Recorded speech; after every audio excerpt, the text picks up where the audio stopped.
How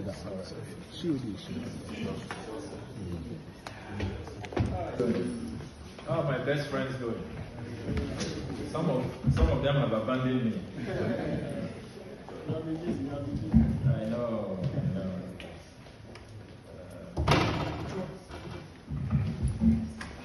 This format, I wonder if the mics won't get in the way. Is there a way the height of the mics can be reduced? So this is of the work of our ministry, so that you can follow the progress of work under President Mohammed's research agenda, so that you can also relate to the good people of Ghana the interventions, the impact of our foreign policy as we pursue the priority areas outlined under the President's 2024 manifesto, the social contract with the people of Ghana. Today's engagement will focus on 3 areas. First will be on our passport reforms. The second issue to be discussed will be on our engagement with the U.S. authorities so far on the potential ban that some 36 countries are facing. I know that is a matter that has agitated the minds of a lot of Ghanaians. Our friends in the media have kept calling, and I have told you that wait for this opportunity. Yes, we are engaging, and at the right time we shall have an interaction. So that will be the second issue. And the third issue we will be discussing is the Washington mission closure and reopening and matters arising. I will be issuing some direct responses to allegations that have come up since we carried out that difficult but necessary decision to re-establish the image of our foreign service. I would like to begin by recognizing the presence of senior directors, coordinating director, the acting chief director of the Ministry of Foreign Affairs, Ambassador Dr. Chakufo, is leading a team of senior directors of the ministry, and they are supporting me in this exercise. They will be filling in the gaps when the gaps do arise. So I have proceeding smoothly. As of today, 79,230 chip-embedded passports have been delivered via courier. You will recall that on the 28th of April 2025, we outlined a number of passport reforms. We outlawed the chip-embedded passports. We indicated that the chip-embedded passports will be delivered via courier. We introduced an e-tracking system, and we did a competitive open tender, which Ghana Post and Trustskate won. They have been at the forefront of delivering these passports. I can confirm that we have just concluded a review of the reforms, and we did identify a few bottlenecks about addressing challenges, and we want to use this opportunity to raise awareness that we are not going back to the old era where you have to be stressed and inconvenienced by having to be told to go back to the passport application center for your passport. That led to a lot of frustration and considerable anxiety, and in the process, a lot of Ghanaians just abandoned the process. And so when I came into office and I was ushered around the passport office, I saw a room that was full of uncollected passports, over 70,000 uncollected passports. And it is that very unseemly sight that influence the new policy reforms we have outlined. There are quite a number of Ghanaians who still think that it is just propaganda or a fluke or it's not some sustained effort. And so when they are filling in the forms, they do not provide their addresses, and that has been a challenge. So far, the companies have reported that they have had to call some 2,540 Ghanaians who did not provide adequate addresses, and they had to reach out to them and obtain those addresses. A lot of them are in denial. They don't think that we are actually delivering passports. We want to use this opportunity to confirm that these passports are being delivered via courier, and that we need to provide adequate addresses, accurate addresses, so that these passports will be delivered to you.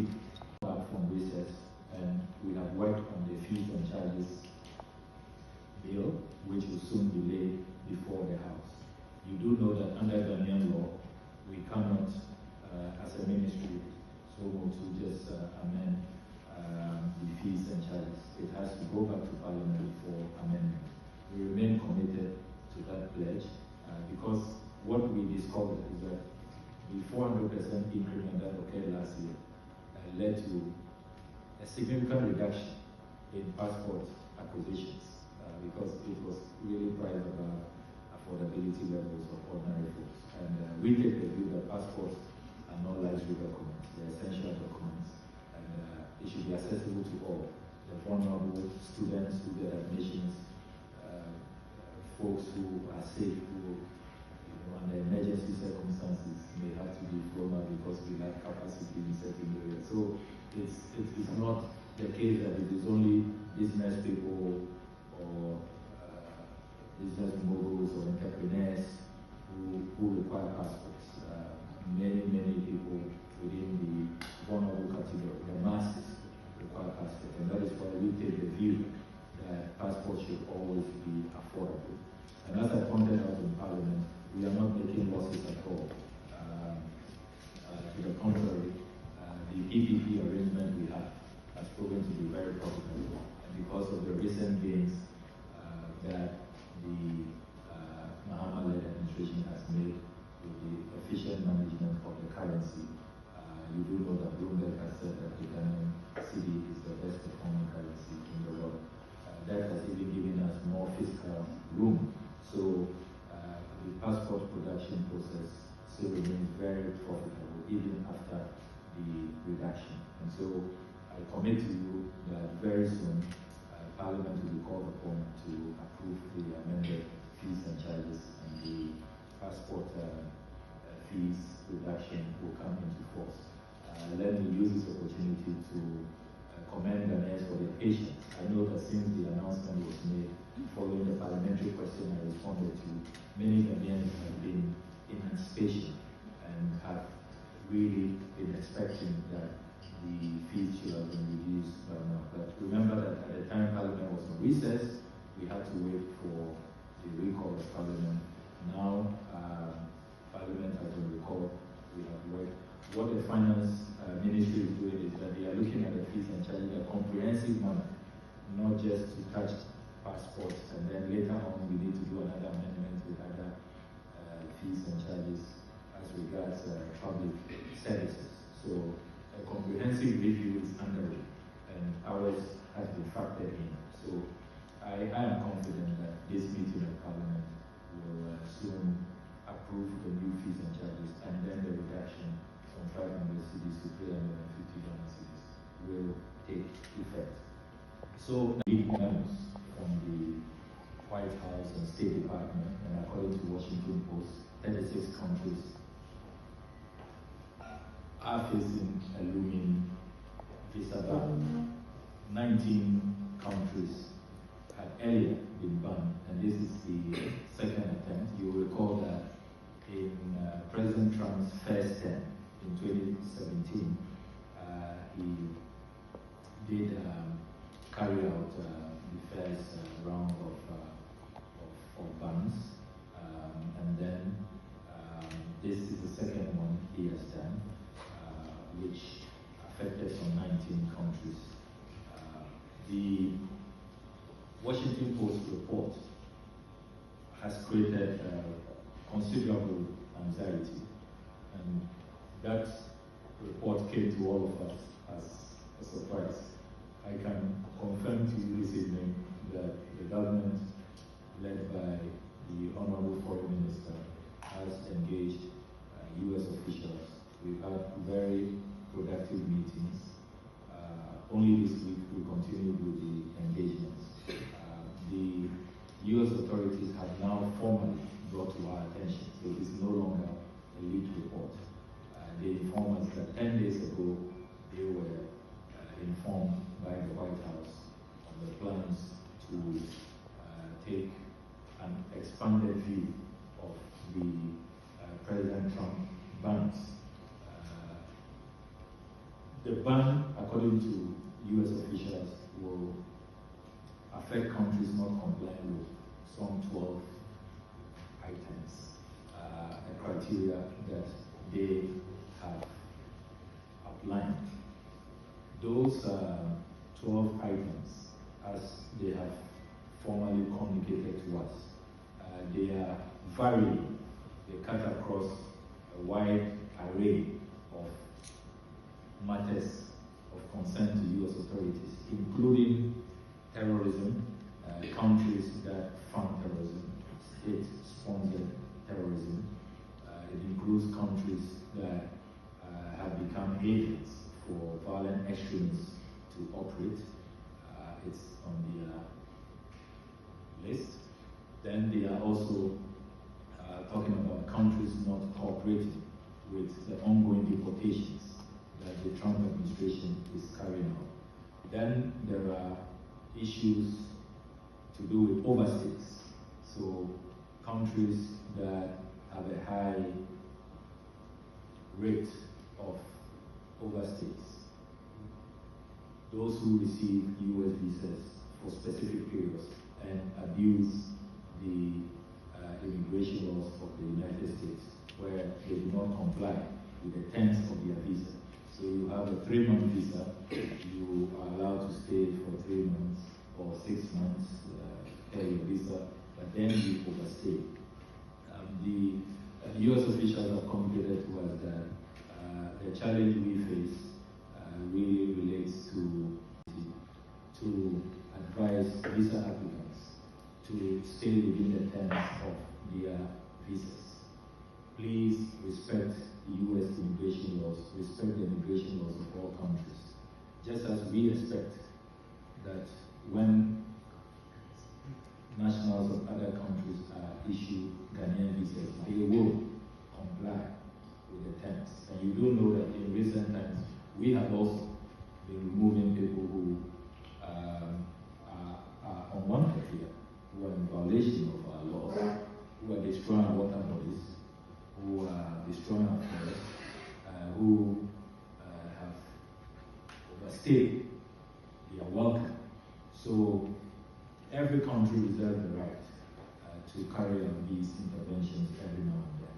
And so we would want to appeal to all Ghanaians, particularly students, when you have been issued with your student visa, respect those terms. You can always return to Ghana, and if you want to travel to any other country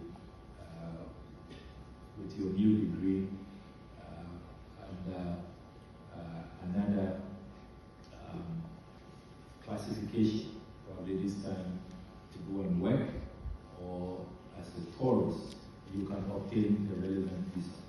But you don't stay in those countries, because sometimes some students think that, oh, because I still have some months after my graduation, I can stay and even start working.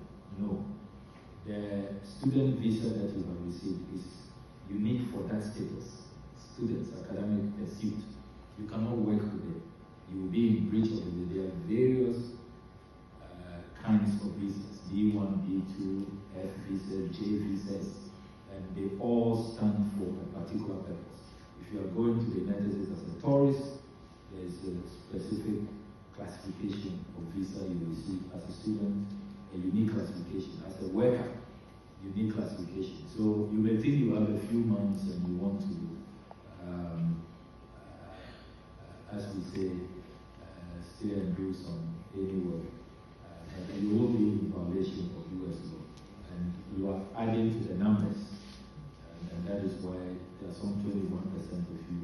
And I think it is really not fair that the vast majority are complying with to advise visa applicants to stay within the terms of their visas.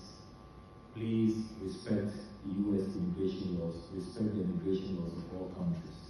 Just as we expect that when nationals of other countries are issued Ghanaian visas, they will comply with the terms. And you do know that in recent times, we have also been removing people who are unwanted here, who are in violation of our laws, who are destroying our water bodies, who are destroying our forests, who have overstayed their welcome. So every country reserves the right to carry out these interventions every now and then. And so we would want to appeal to all Ghanaians, particularly students, when you have been issued with your student visa, respect those terms. You can always return to Ghana, and if you want to travel to any other country with your new degree and another classification, probably this time to go and work, or as a tourist, you can obtain the relevant visa. But you don't stay in those countries, because sometimes some students think that, oh, because I still have some months after my graduation, I can stay and even start working. No.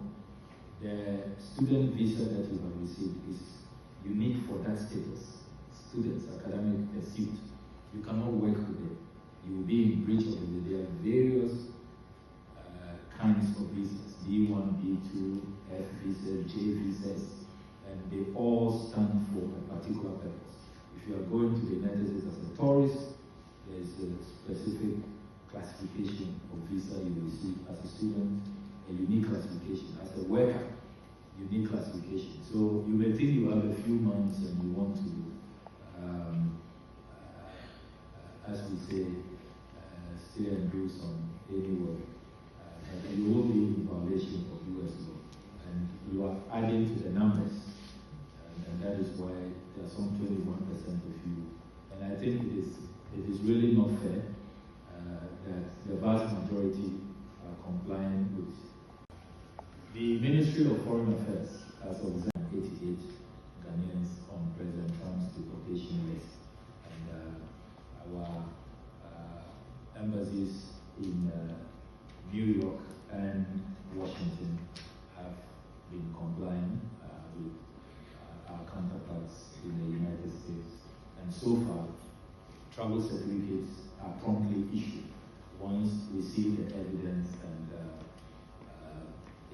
it's clear that you really are in violation of US law, and they have every right, just as we also have every right to deal with those who are violating our laws, who are in breach of our laws. And you do know that Ghana also every now and then carries out deportations. We even prosecute and imprison foreigners who violate our laws. So we know that every country reserves the right to carry out these sanctions in compliance with their laws. The only concern we have raised is that it should be done in a humane manner. We should be notified when the final airlifting is being done, so that we will be at the airport to welcome our compatriots and properly integrate them. And I can confirm to you that working with our counterparts at the Ministry of the Interior, Immigration Service, NADMO, we have been receiving, when we are notified that they have been put aboard flights, we do receive them at the airport We do it quietly because we also want to protect their rights and their dignity. And that is why we don't invite you in the media. So media friendship pardon us, but we go welcome them without you. That is for good reason. And we are making sure that they are integrated.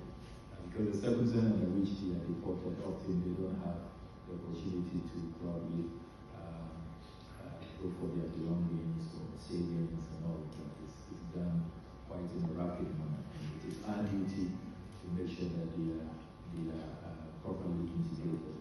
And that is being done. So my assurance to the good people of Ghana is that we are engaging with U.S. authorities. We take the view that Ghana's area of concern, which has to do with overstays, is not that severe that should put us in the category of some other countries, particularly those who are sponsoring terrorism and who are harboring terrorists, violent extremists, criminals, and those who are not cooperating with the U.S. government when it comes to deportations. So we are engaging, and more meetings are scheduled with the State Department and the White House. And we are quite optimistic that, considering our long-standing, fruitful, enduring, very fraternal bilateral relations between Ghana and the United States of America, that should all give him this approval to carry out this, a sovereign website of the Republic of Ghana. Unfortunately, records are hazy. You can't find any records about what happened at management level. And curiously, after this query and this admission, self-admission on the 20th of November 2019, this was allowed to fester to become a full-blown operation more than 6 years on. Haji Alima Mahama wants us to look on and allow this to continue. We did not obtain the mandate of the Ghanaian people to look on as people rape the system, as people engage in corruption and naked conflict of interest. Now, we have also heard Haji Alima Muhammad say that she does not see any conflict of interest.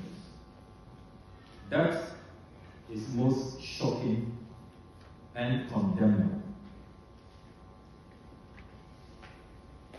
Distinguished ladies and gentlemen, the contract which was later signed, remember that Fred Quartin was on his own earlier, 19 November 2019. He should have been stopped.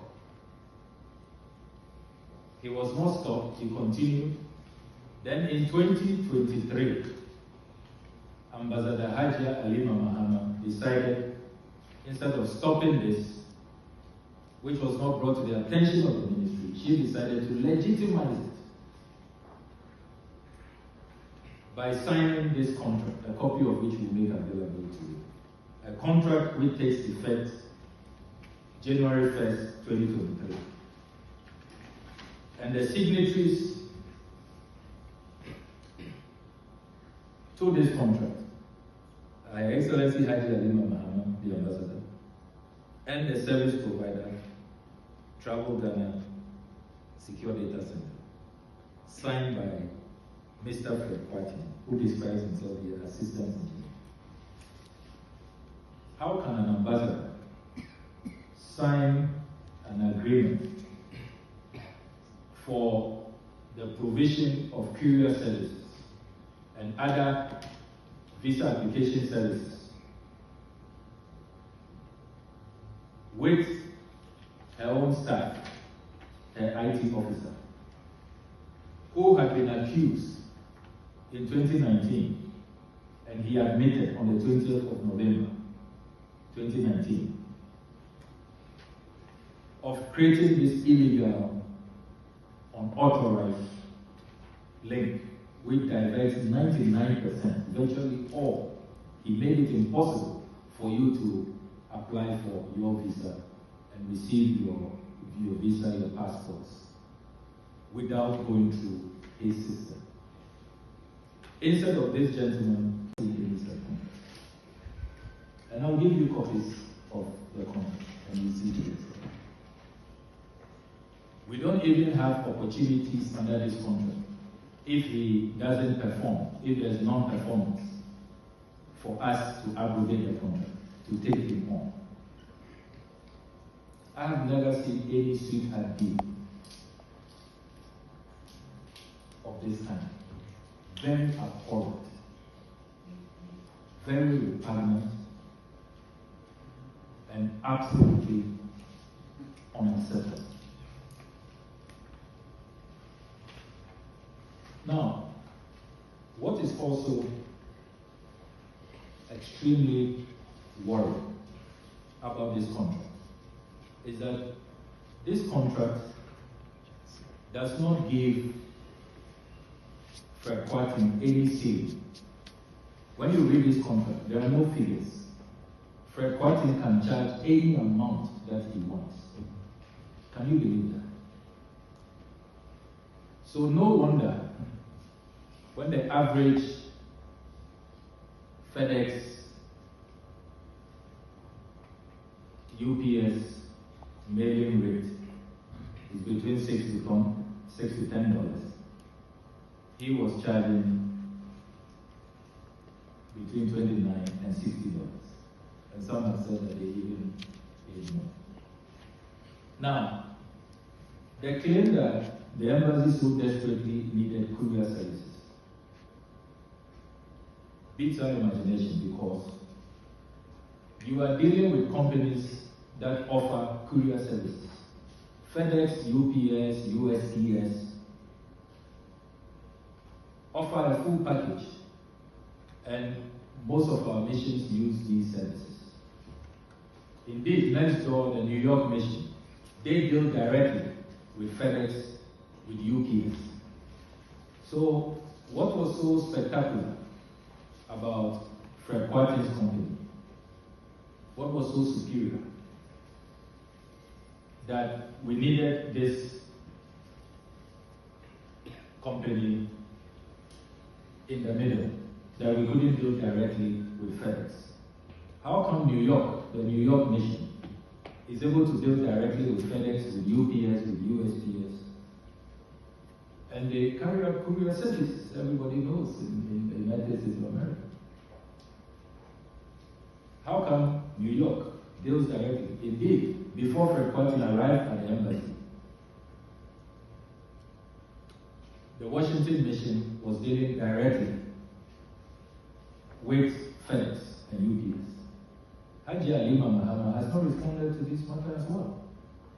She hasn't told us why they could not deal directly. Because that was the system where visa applicants do a self-address application so that how the calculations look like. She should read the statement we submitted to Parliament. We pointed out clearly the traffic, the number of visa applications we receive every year. And we took out the share of FedEx and UPS in Fred Kwarteng's charges. So the profit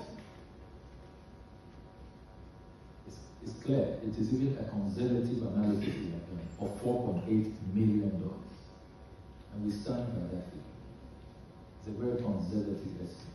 Because it's not difficult. All we had to do was to find out from FedEx, UPS, how much the charge is. We know what Fred Kwarteng was charging based on his own statements.